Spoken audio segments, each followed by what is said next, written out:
दोस्तों, जरा सोचिए कि एक ऐसी दुनिया हो जहां जादूगरों को गॉड की तरह पूजा जाता हो, जिनके पास आलीशान महल हो, ताकत हो और समाज में सबसे ऊंचा दर्जा हो। लेकिन क्या हो अगर उसी दुनिया का सबसे शक्तिशाली जादूगर किसी महल में नहीं बल्कि एक सुनसान पहाड़ी पर बैठकर चुपचाप भेड़ें चरा रहा हो। जी हाँ, आज हम बात करने जा रहे हैं एक बेहद शानदार कहानी की, जिसका नाम है द शेपर्ड विजर्ड। कहानी की शुरुआत होती है एक बहुत ही प्यारे दृश्य से, जहां दो छोटे बच्चे सुबह सुबह आपस में खेल रहे हैं। एक बच्चा चिल्लाता है, मैं जादूगर हूं, मेरे जादू का सामना करो। और दूसरा कहता है, मैं मॉन्स्टर हूं और मैं जादूगरों को खा जाता हूं। वे दोनों मस्ती में लड़ रहे होते हैं कि तभी वहां गांव के बुजुर्ग दादा राबूस आते हैं। बच्चे बड़े उत्साह से राबूस से पूछते हैं कि आखिर एक महान जादूगर बनने के लिए क्या करना पड़ता है। तब राबूस उन्हें एक ऐसी कड़वी सच्चाई बताते हैं जो इस दुनिया के क्रूर नियम को साफ कर देती है। राबूस कहते हैं कि जादूगर कोई अपनी मेहनत या चाहत से नहीं बन सकता। जादूगर तो इस इंसानियत के शिखर पर बैठे वो लोग हैं जो समाज के सबसे ऊंचे पायदानों से हम इंसानों पर राज करते हैं। वे बड़े बड़े नोबल्स और नाइट्स होते हैं, जिन्हें यह रहस्यमयी जादुई ताकतें अपने पूर्वजों से विरासत में मिलती हैं। और क्योंकि ये बच्चे एक मामूली गांव के गरीब कॉमनर्स हैं, इसलिए ये कभी जादूगर नहीं बन सकते। यहाँ ध्यान देने वाली बात यह है कि इस दुनिया में जादू कोई कला नहीं है जिसे सीखा जा सके, बल्कि यह एक जेनेटिक डिक्टेटरशिप है। यह नियम ही हमारे मुख्य किरदार की पहचान को और भी अनोखा और विद्रोही बना देता है। बच्चों का दिल टूटने के बाद गांव में एक और खौफनाक खबर फैलती है। गांव वालों को पता चलता है कि इलाके में एक असली मॉन्स्टर आ चुका है। कल रात रोप नाम के एक व्यक्ति ने जंगल के रास्ते पर उसे देखा था। वह कोई मामूली जानवर नहीं है, वह एक घर जितना बड़ा तेंदुआ है, जिसका पूरा शरीर घने काले साए से ढका हुआ है। इस दुनिया में आम इंसानों के लिए किसी मॉन्स्टर को मारना नामुमकिन के बराबर है। इसलिए गांव के मुखिया शहर की तरफ भागे हैं ताकि किसी बड़े जादूगर से मदद की भीख मांग सकें। लेकिन जब पूरा गांव इस डर में जी रहा है, तब हमारा ध्यान जाता है हिसारिल पहाड़ी की तरफ। यहां हमारी मुलाकात होती है कहानी के मुख्य किरदार तुरान से। तुरान एक चरवाहा है जो अपनी जिंदगी से बेहद ऊब चुका है। वह लेटे लेटे बड़बड़ाता है, रोज का वही नजारा, वही बोरिंग दिन, इस रफ्तार से तो मैं बोलना ही भूल जाऊंगा। तभी दादा राबूस वहां उसे चेतावनी देने आते हैं। इन दोनों की बातचीत से साफ हो जाता है कि इनके रिश्ते अच्छे नहीं हैं। जब तुरान की मां का देहांत हुआ था, तब राबूस ने चालाकी से तुरान की भेड़ों को गांव की साझी संपत्ति बनाने की कोशिश की थी। तुरान इस बात को भूला नहीं है और वह सीधे राबूस को ताना मारता है कि वह उसके पास से दफा हो जाए। राबूस गुस्से में उसे बताता है कि जंगल में मॉन्स्टर आया है और उसे अपनी जान की परवाह करनी चाहिए। तुरान हंसते हुए कहता है, बूढ़े आदमी, तुम मेरी नहीं बल्कि इन भेड़ों की चिंता में यहाँ आए हो। राबूस के जाने के बाद तुरान सोचता है कि अगर इंसानों के पास जादूगर हैं, तो जानवरों के पास मॉन्स्टर्स हैं जो जादुई ताकतों का इस्तेमाल करते हैं। वह इस बात को लेकर उत्सुक है कि शहर से आने वाला जादूगर कितना ताकतवर होगा।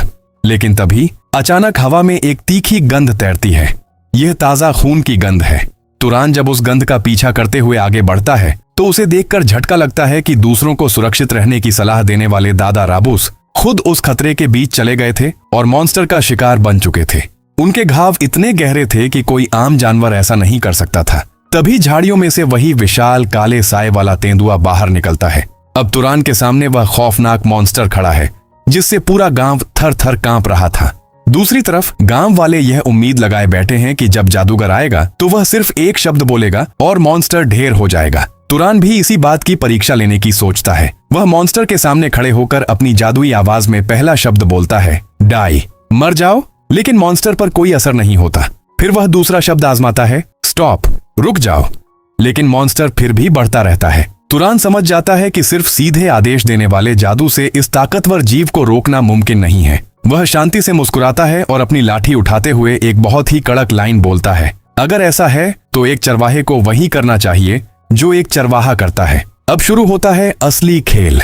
तुरान किसी आम जादुई शब्द पर निर्भर रहने के बजाय अपनी लाठी पर एक के बाद एक 3 शक्तिशाली जादुई स्पेल्स को एक साथ जोड़ता है। Stacking magic. पहला स्पेल हार्डन, ताकि उसकी लकड़ी की लाठी लोहे से भी ज्यादा मजबूत हो जाए। दूसरा स्पेल बिकम फास्टर, ताकि उसकी रफ्तार मॉन्स्टर की सोचने की क्षमता से भी तेज हो जाए।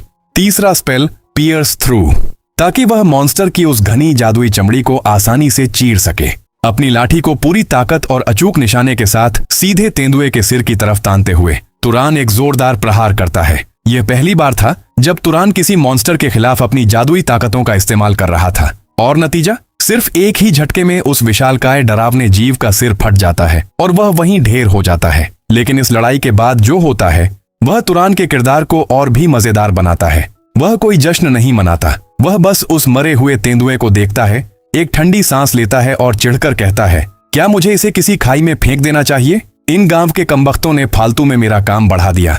तुरान अपनी ताकतों को क्यों छुपा रहा है? क्योंकि जैसा दादा राबुस ने शुरुआत में कहा था, जादू सिर्फ अमीरों और रईसों की बपौती है। अगर साम्राज्य को पता चला कि एक आम चरवाहा बिना किसी शाही खून के इतना खतरनाक जादू कर सकता है तो पूरी सल्तनत उसके पीछे पड़ जाएगी।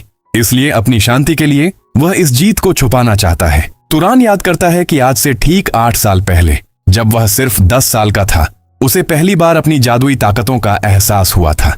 वह हवा में लकड़ियां उड़ा सकता था, आग और हवा पर काबू पा सकता था। लेकिन जब उसने यह अपनी माँ को दिखाया तो उसकी माँ उस पर बुरी तरह भड़क उठी। यह उनकी जिंदगी में पहली और आखिरी बार था जब वे तुरान पर इतनी गुस्सा हुई थीं। उसकी माँ ने उससे एक बहुत ही गंभीर वादा लिया, एक ऐसा वादा जिसने अगले 8 सालों तक तुरान की किस्मत को एक चरवाहे की लाठी से बांध दिया।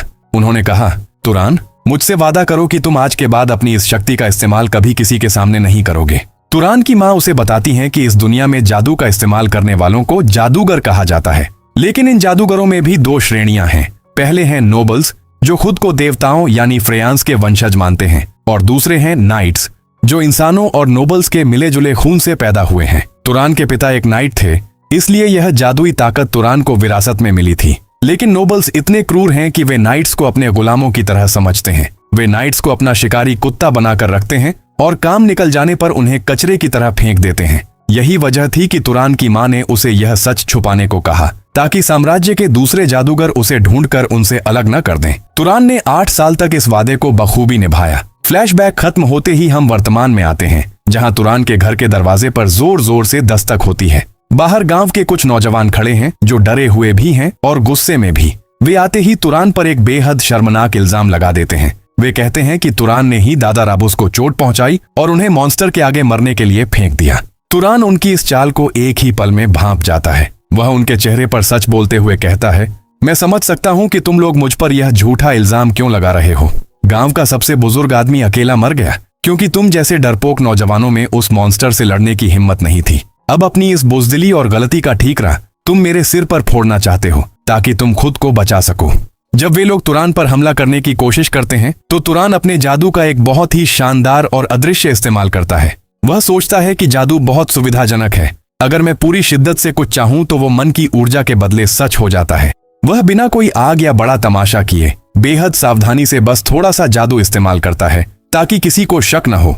वह मंत्र फूंकता है, गिर जाओ। वह उन्हें सिर्फ इतना सबक सिखाता है जिससे वे मरे नहीं बल्कि उसके सामने घुटने टेक दें। तुरान के इस खामोश दबदबे को देखकर बाकी लोग डर जाते हैं और तुरान उन्हें दुत्कारते हुए वहां से भगा देता है। उन बेवकूफों को भगाने के बाद तुरान घर वापस लौटकर सोच ही रहा था कि गांव वाले उसके व्यापार में अड़ंगा लगाएंगे कि तभी दरवाजे पर फिर से दस्तक होती है। तुरान चिढ़कर कहता है, क्या ये लोग पागल हो गए हैं? लेकिन जब वह दरवाजा खोलता है तो सामने गांव का कोई गुंडा नहीं बल्कि एक बेहद शालीन और शिष्ट दिखने वाला मुसाफिर खड़ा होता है। वह मुसाफिर कहता है कि उसने शायद गलत वक्त पर दखल दे दिया, लेकिन वह बस अपनी यात्रा के दौरान एक छोटी सी मदद मांगने आया था। तुरान उसे अपने घर के अंदर बुलाता है और जो कुछ भी रूखा सूखा खाना था उसके सामने परोस देता है। वह मुसाफिर तुरान के सलीके और शिष्टाचार को देखकर हैरान रह जाता है। वह कहता है, एक ऐसा लड़का जो जिंदगी भर इस सुनसान पहाड़ी पर सिर्फ भेड़ें चराता रहा, वह इतना संस्कारी कैसे हो सकता है? तुरान सम्मान से अपनी स्वर्गीय माँ का नाम लेता है, लेकिन तभी बातों बातों में वह मुसाफिर अपनी असली पहचान उजागर करता है। वह बताता है कि वह यहाँ गांव वालों के कहने पर एक मॉन्स्टर तेंदुए का शिकार करने आया है और वह कोई साधारण इंसान नहीं बल्कि एक असली जादूगर है। जैसे ही उस मुसाफिर ने कहा कि वह एक जादूगर है, माहौल में सन्नाटा छा जाता है। वह जादूगर तुरान की आंखों में आंखें डालकर एक ऐसा सवाल पूछता है जो तुरान के रोंगटे खड़े कर देता है। जादूगर कहता है, मुझे इस पूरे इलाके में एक मॉन्स्टर की मौजूदगी का एहसास हो रहा है, लेकिन मुझे वो मॉन्स्टर कहीं दिखाई नहीं दे रहा। और सबसे अजीब बात यह है कि तुम एक मामूली चरवाहे हो, तुम्हें इस खतरे का पता है, फिर भी तुम डर कर भाग नहीं रहे। तुम एक चरवाहे के हिसाब से जरूरत से ज्यादा बहादुर हो। आखिर तुम कौन हो? तुरान के दिमाग में अपनी माँ के वो आखिरी शब्द गूंजने लगते हैं, अपनी पहचान को छुपाने के लिए शायद तुम्हें लोगों को जान से भी मारना पड़े, क्योंकि अगर इस जादूगर को पता चल गया कि मॉन्स्टर को किसी और ने नहीं बल्कि इस चरवाहे ने मारा है तो तुरान का राज खुल जाएगा। अब तुरान के पास सिर्फ दो ही रास्ते बचते हैं, या तो वह उस जादूगर के सामने आत्मसमर्पण कर दे और उसका गुलाम बन जाए, या फिर अपनी आजादी और अपनी मां के वादे की रक्षा के लिए उस शाही जादूगर को हमेशा के लिए खामोश कर दे।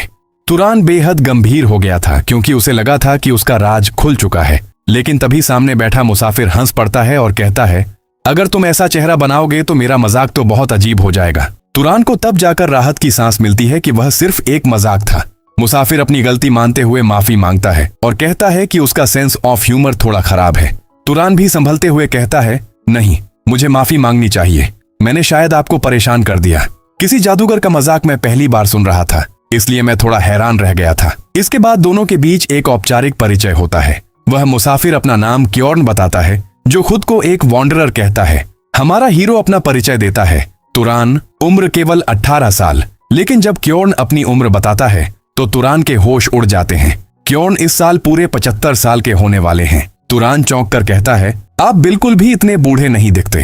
तब क्योर्न जादू की दुनिया का एक बड़ा राज खोलता है। वह बताता है कि जो लोग जादूगर होते हैं उनकी उम्र आम इंसानों की तुलना में बहुत धीमी गति से बढ़ती है और वे बहुत लंबा जीवन जीते हैं। क्योर्न बताता है कि उसने अपनी जिंदगी के 60 साल अराबियन परिवार की सेवा में बिताए और अब अपनी ढलती उम्र में वह बिना किसी बंधन के बस दुनिया घूमना चाहता है।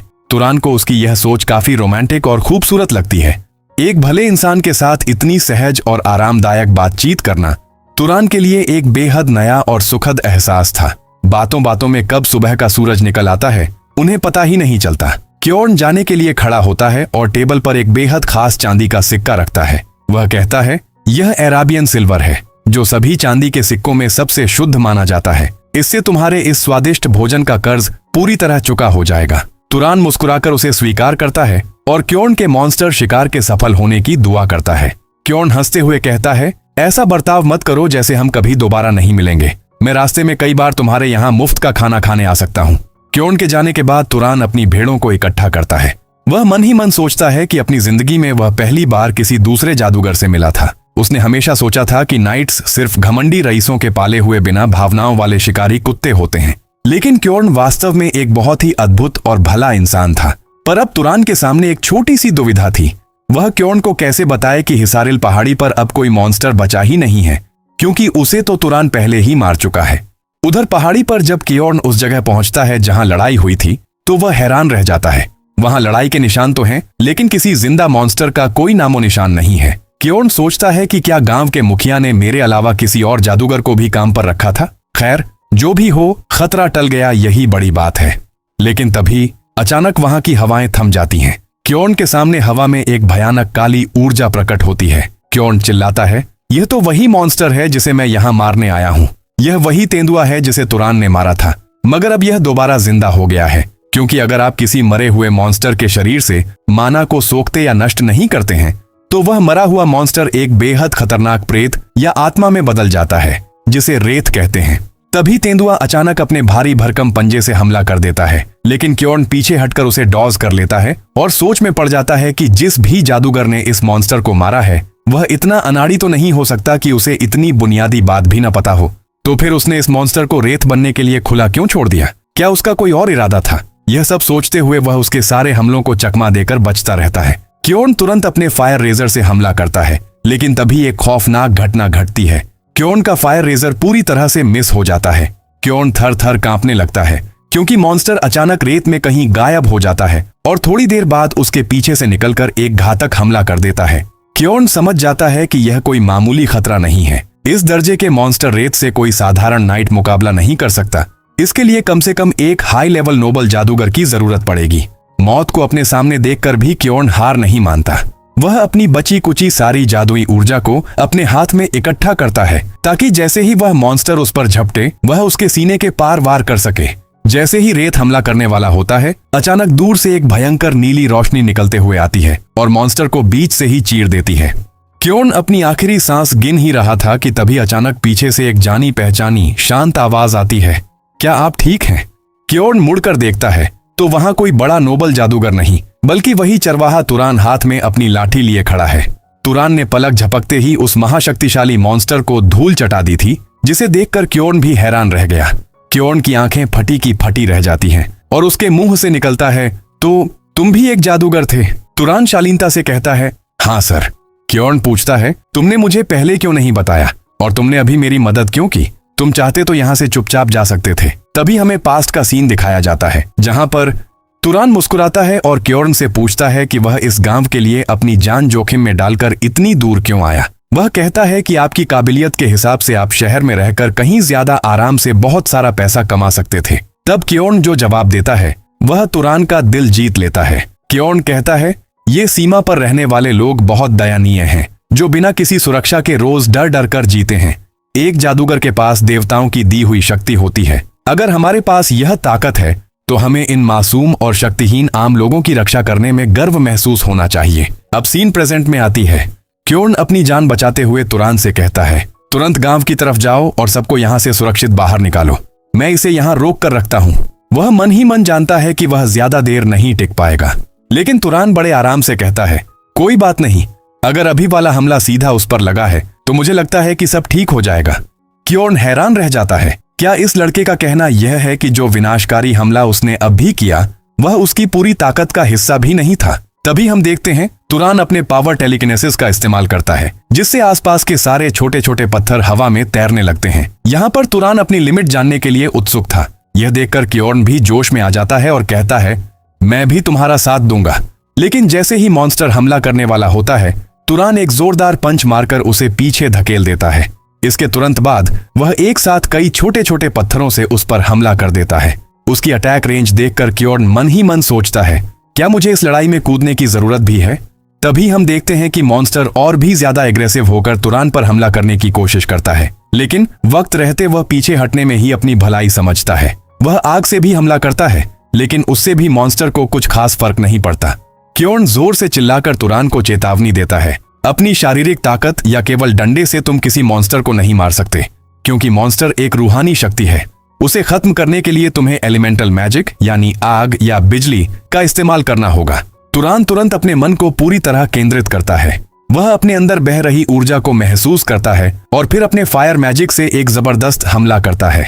यह अटैक इतना शक्तिशाली होता है कि मॉन्स्टर के चिथड़े उड़ जाते हैं।